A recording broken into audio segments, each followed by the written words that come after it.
Dominance. They have a res, so will stay this 4v5. It's still very tough to come back from, especially with how early in the round those deaths came. And look at T-Dog. Well, two members of Goodfellas on the flank here. They could have potentially gotten T-Dog and equalized things, maybe thought about a site push, but now it's going to be a little bit more difficult. That it will still definitely a tough situation. I'm not sure. Oh, there we go. Oh. Looks like the game might have freezed out for a second. Who knows what happened? But I'm not sure if it's still going on, if it just freezed on our end, or if it's on their end as well. But hopefully we'll get you guys back into things as soon as possible. I guess, I don't know. The game is still going on, I think, right? Because it was just our observers that dropped out? Yeah, I think that's what happened. I think there might have been an observer bug or something of the like. But either way, we'll get you back in the game. We'll get you updated as quickly as we can. But I was funny because I was like, wait, did my game freeze? I was trying to refresh. Yeah, I was really like, what's going on there?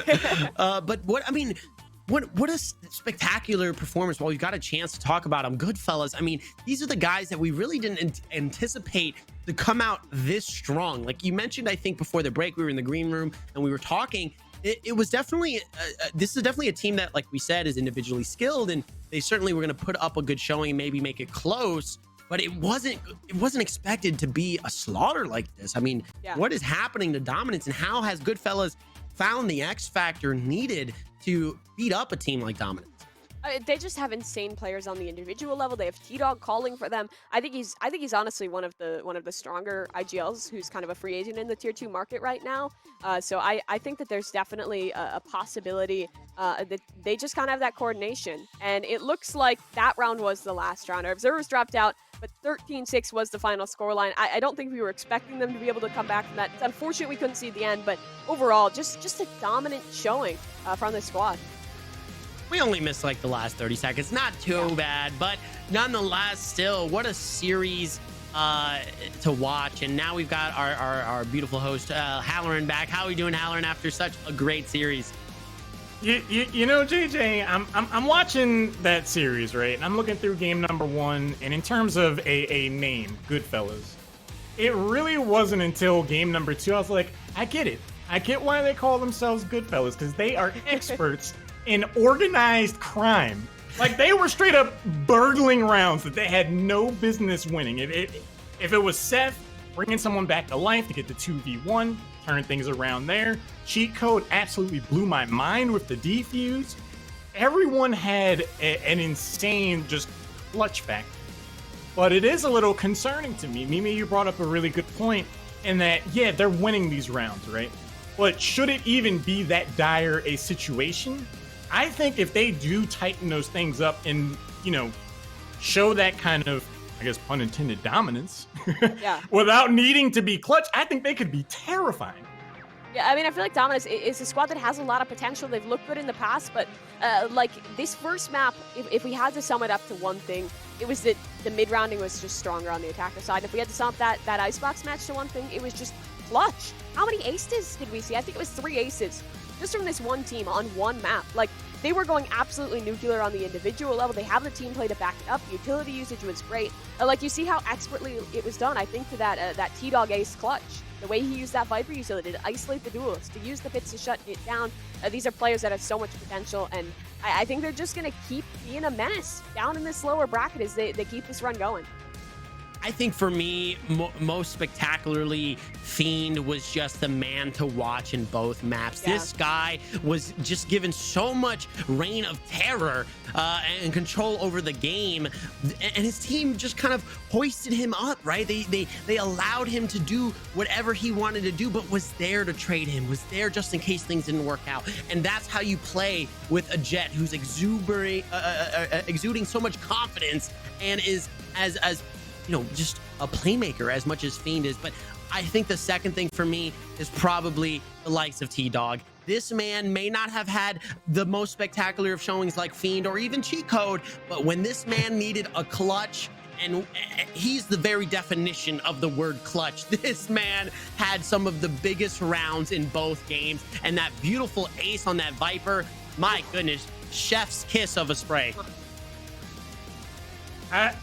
JJ, I gotta give it to you, man. You were cracking me up in game number 2 because you guys were having the conversation and you used the word chopped to describe the mental for Dominance. And every time they lost a round after that, I just heard you in the back of my head say, chop. Because it just seemed like their ability to get motivated just kind of faded away over the course of that second game, kind of had something of a resurgence. They won 1 or 2 rounds.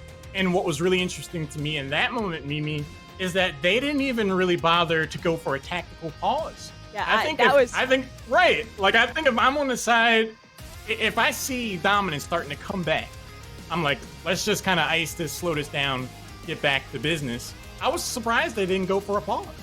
Yeah, I was too. I actually kind of liked that the Goodfellas didn't, because I feel like they have such a good read. Like, I think that the comms there was that, like, T-Dog's like, I got the call for the next round. We have something to switch it around to come back into things. And they almost always did. They were very resilient to come back, but it just makes me mad. It makes me want to rip my hair out sometimes when teams just don't use tac pauses when the momentum is completely against them. And, I mean, now looking at these stats, like, it's another Fiend game, dude. Like, I feel like we also didn't give Venture quite enough credit, because he was just Mr. Consistency, right? Like, he was finding all these frags. He had the supportive utility. Seth was in the same boat where I felt like they were kind of the unsung heroes of this matchup.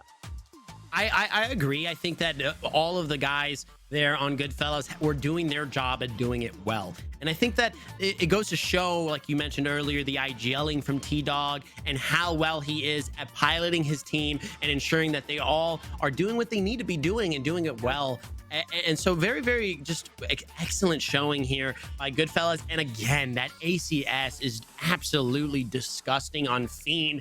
357. No one even coming close to this man on how much he can impact the game and really be everywhere you need him to be. To give you guys a quick update, one of our observers is experiencing a power outage. So we're trying to get those technical issues set up and ready to go so our next match can be as good as it can be.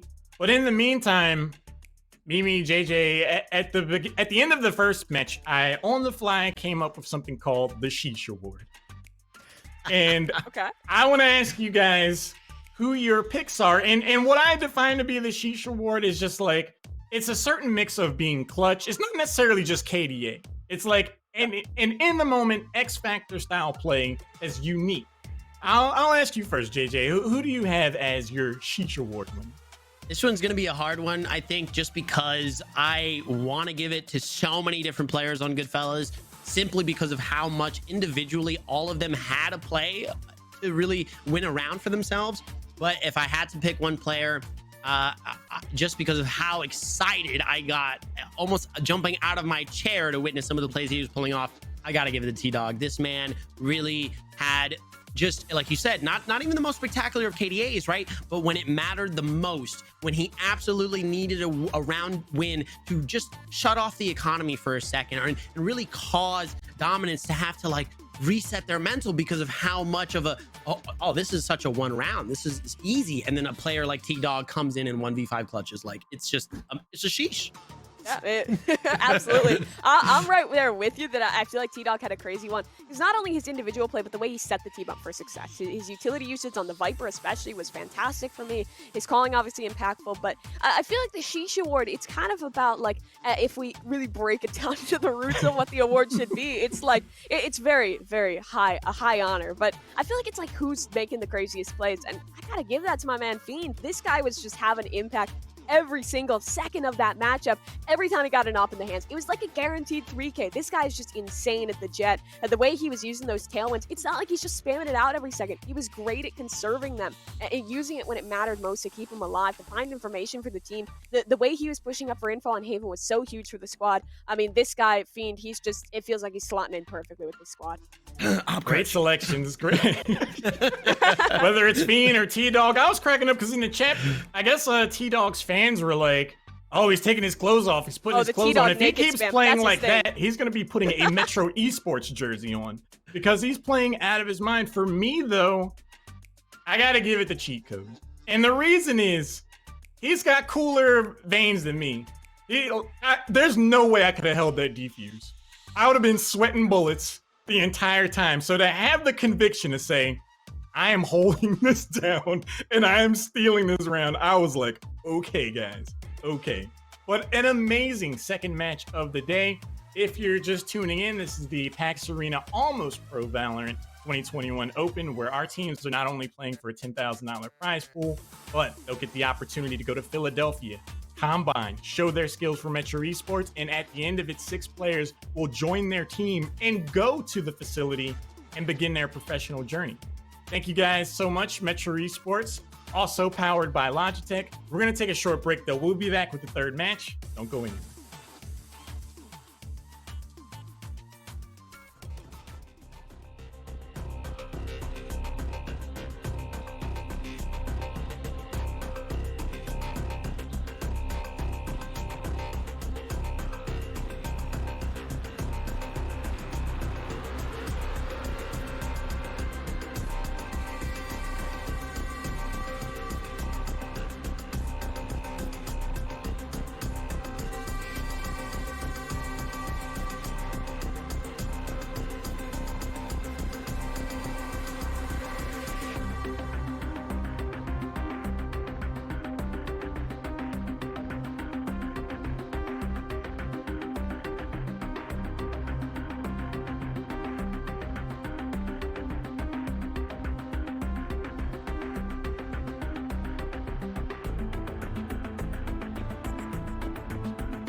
Welcome back to the PAX Arena Almost Pro 10K Open, powered by Logitech G.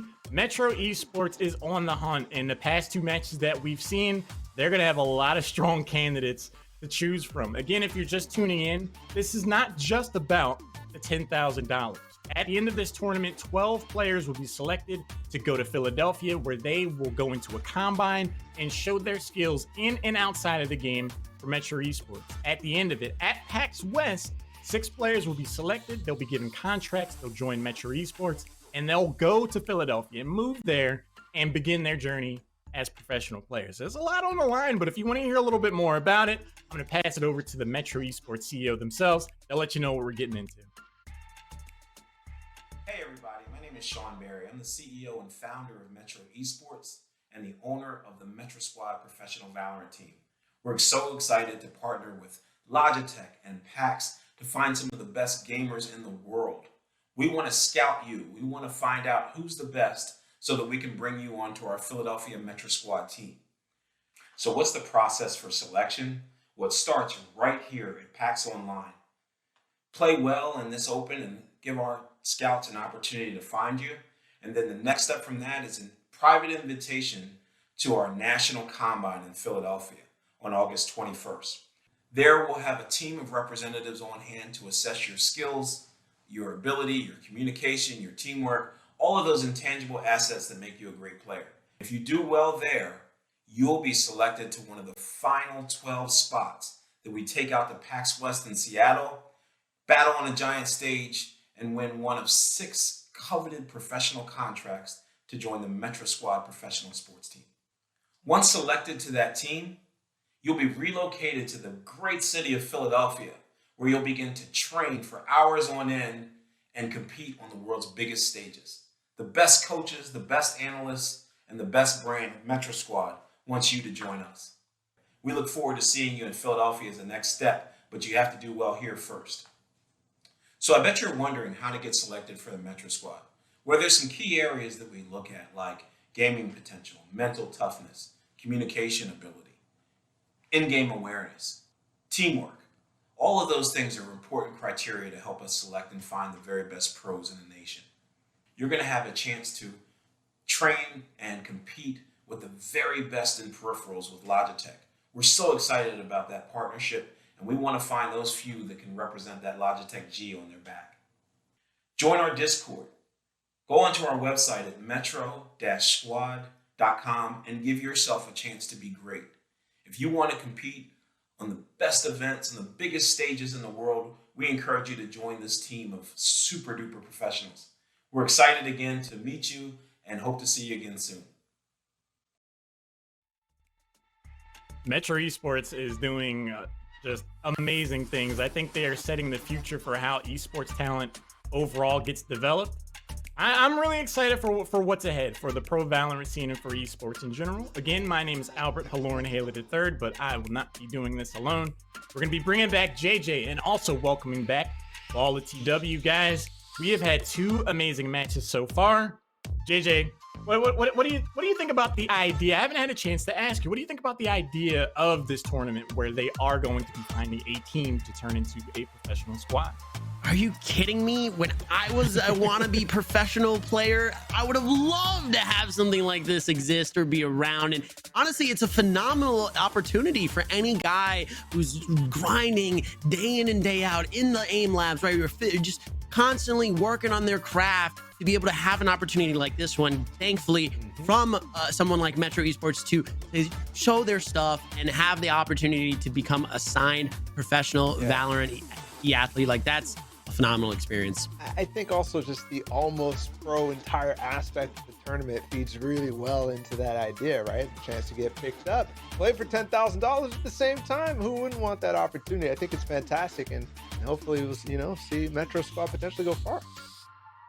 Yeah, I mean, I can't think of any other instance where the scouting aspect is guaranteed in a tournament. Most professional or competitive players that go into a tournament, no matter the size of the prize pool, they hope they get noticed. They know for sure someone is looking to notice them. So I think there's a lot on the line here, and there are a lot of high stakes, especially for the 2 teams that are coming up. Guys, I've seen in chat a lot of folks looking forward to this. Virtuoso versus Easy 5 Baller. Tell me a little bit about what we're going to see in this matchup. Yeah, I think this is definitely the marquee matchup of the day. Easy 5 is definitely one of those teams that have, brought a lot of players in the scene, content creators who are trying to go pro at the same time, but also just been one of these mixed pug teams that have played together forever, mixing in a bunch of different people and also sending some of them off to the even bigger, teams and whatnot. So they're already in that process of bringing up new talent. And then on the other side is Virtuoso, a team of people who have really, really been grinding for about 6 months plus at the beginning of Valorant, and now breaking into the upper echelons as well. They just broke the top 20 on the Viala or the Spike.gg rankings, which is a ranking website for Valorant, and they took down NRG in one of the previous weekends of the VCT, which is again the biggest tournament in Valorant. And NRG is no slouch either of a team, so that actually speaks volumes for this team. And I agree with Abal. I think that it's going to be a very exciting series. I expect it to be a close one, potentially go the distance and be all 3 games. And so I think that my biggest question remains is going to be the map selection or the map choices. I think that where we decide to go and the maps that are going to be selected today in this series are going to be pivotal, if not even X factors, to which side is going to win. I think that we're probably going to see still those breeze bands coming out because I know most players just aren't confident, aren't comfortable enough on a map like Breeze just yet. But I want to see more dominance on maps like Icebox, right? I think these are the maps that really define, as even Mimi said earlier, the likes of a team and whether or not they've come prepared. So we'll have to see in just a few moments as we head into map select right now. JJ, you asked for it, and here it is. The trend of having Ascent be the 3rd map continues here, which is something of a surprise to me as someone that's more of a newcomer towards Valorant. Bala, could you give some insight on why the team seem to be really comfortable with letting that map be the 3rd and final part of the best of 3? With Ascent, I mean, it's because it's a very basic map. I mean, it has a lot of depth, of course, but what I'm saying is that in TAC FPS, it's kind of, has the 3 lanes, it has the mid that you could really push down and fight for. So it's reminiscent of a lot of other maps in different games like CSGO. And so I think people just feel comfortable on that map in comparison to something like Bind, where, it might seem in that way at a glance, like if you look at the layout like that, but in reality, the lanes that you're taking control are really, really deep up in that defensive area, and then there's the teleports as well. So Ascent is much, much, much more of a map that people are familiar with in terms of layout. Certainly, and familiarity is oftentimes the name of the game, right? It's all about what you feel the most comfortable and confident on with your team. And speaking of confidence, the fact that Virtuoso picking Icebox for their first map of the day, to me, speaks volumes just because of how much confidence is required to win on a map like Icebox. You have to really know that map like the inside, like the back of your hand. So I'm really excited to see this be our first map, because this will really be kind of like a determination of who's going to kind of get out to a strong start and potentially utilize that momentum to map 2 and beyond. That's such a good point, because I do really like and admire the confidence in selecting Icebox as the first map. It can be something of a double-edged sword, though. If Virtuoso's not able to put up a solid performance, that being one of the more polarizing maps in the available pool, that could give Easy 5 a ton of confidence to be able to take a potential 2-0. But in terms of familiarity, not only in regards to the map, earlier we've seen KO show up and have a really good performance, and anytime he showed up, Astra showed up and didn't have the most impact I thought we would potentially see. But Ball, is there an agent that you're hoping to see out of either one of these teams that you think can really showcase what they're capable of? Well, first off, in the end of Virtuoso, definitely want to see them experiment with the new agent. I'm a big fan of their coach, Anders, who is one of those guys who really thinks about the game in a specific way, and I think KO kind of actually throws a wrench into his framework. So I'm excited to see if he can really, add it right away and figure out ways to use him in really nice ways. On the other side, for Easy 5, I actually would like to see them play a little bit of the more explosive agents, people like Reyna. I want to see that. I definitely want to see Calm play a lot of Sova throughout the day too, because he's definitely one of those guys you think about when you think of a Sova agent as well. So not necessarily the new guy, but I want to see that for sure. And to add to your point, Ball, about KO, I think that KO is still extremely underused right now. I think he's got so much potential to really break open team comps and really be that extra initiation and engage to get onto site, right? The null command just so strong at doing, as its namesake says, nullifying a lot of what the utility is used for, right? To stave off a push, right? Or even play for retake, right? But when you've got this kind of advantage on your team, this ultimate that really can kind of just ensure the siege, ensure the site take, it really can put a wrench in defensive sides when they don't really know how to respond to that, when they don't really know how to just play the gun game. I think that's a really good point, and I'm really curious to see what agents get selected, especially for Icebox, because Seth made a believer out of me in Sage, and the Viper Pit had a huge part to play in the last match. But let's jump into the third one. As far as agents being selected, I'm gonna pass it over to JJ and Balla. You guys have fun with this one. It's gonna be a blast. Let's go. Thank you so much, Halloran. And yeah, I mean, we're about to hop in probably I already said it, marquee matchup. It is in the upper bracket, so whoever wins this one goes to the grand finals. Whoever loses this one has to go on and play the lower bracket finals tomorrow. But either way, I think a lot of stakes riding on this match. Most certainly. And I love that we have arrived to the teams that have not lost, that are really still very hungry, right? Trying to make it to the grand finals and prove that they're the best team here in this tournament, because again, this all these players are trying to do, prove themselves, right? Because this is about being signed. It's not just about the 10K, but it's about showcasing your skills. And we've seen players like Fiend earlier today really make a stellar of a showing for themselves. So I'm really excited to see which players are going to come out big today in this series and really just prove themselves. Yeah, well, you already mentioned Fiend from the previous series. That's somebody who has kind of shown off a little bit, but ended up falling a little bit by the way. He used to be playing on Moon Raccoons and whatnot. And then now we move into Easy 5 and Virtuoso, both unsigned teams entirely. So we'll have to see, who's gonna really put their name out there. I'm thinking of Iconic. I'm thinking of Apotheon on Virtuoso. A lot of these guys really popped off in the recent times and have made memorable performances.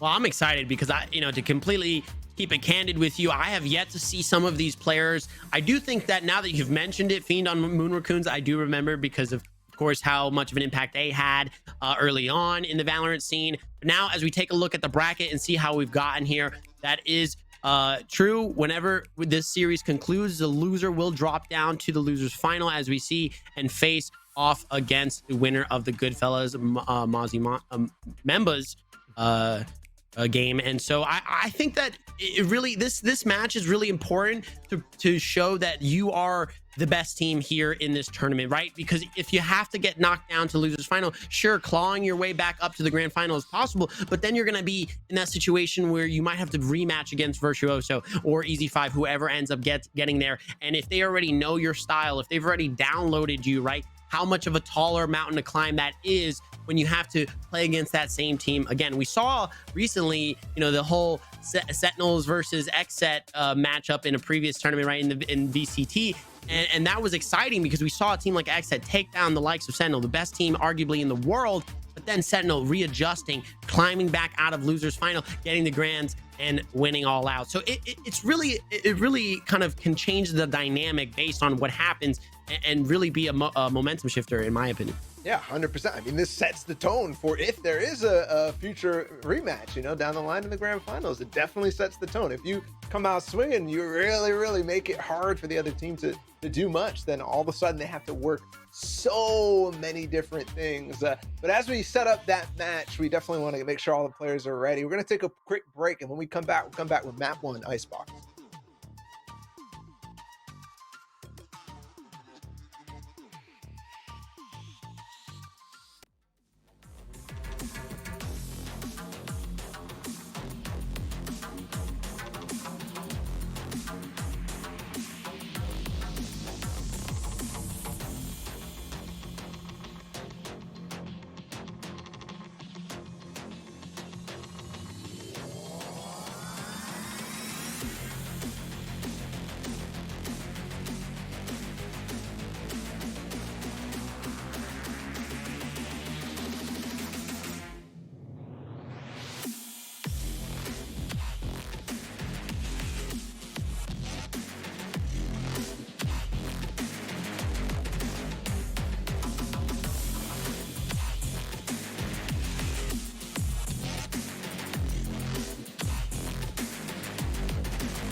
One enemy remaining.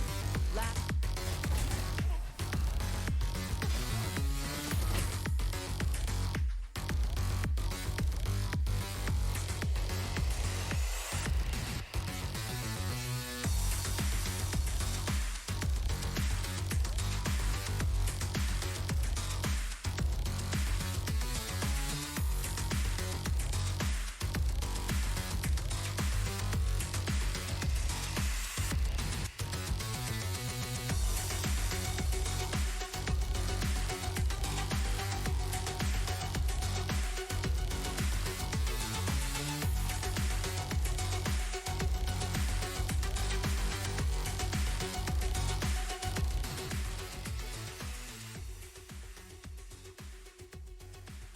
Hey guys, welcome back to the PAX Arena Almost Pro 10K here for Valorant, brought to you by Metro Esports and powered by Logitech G. We want to give you a quick update. We are all as excited as you are to jump into this third match between EZ5 and Virtuoso.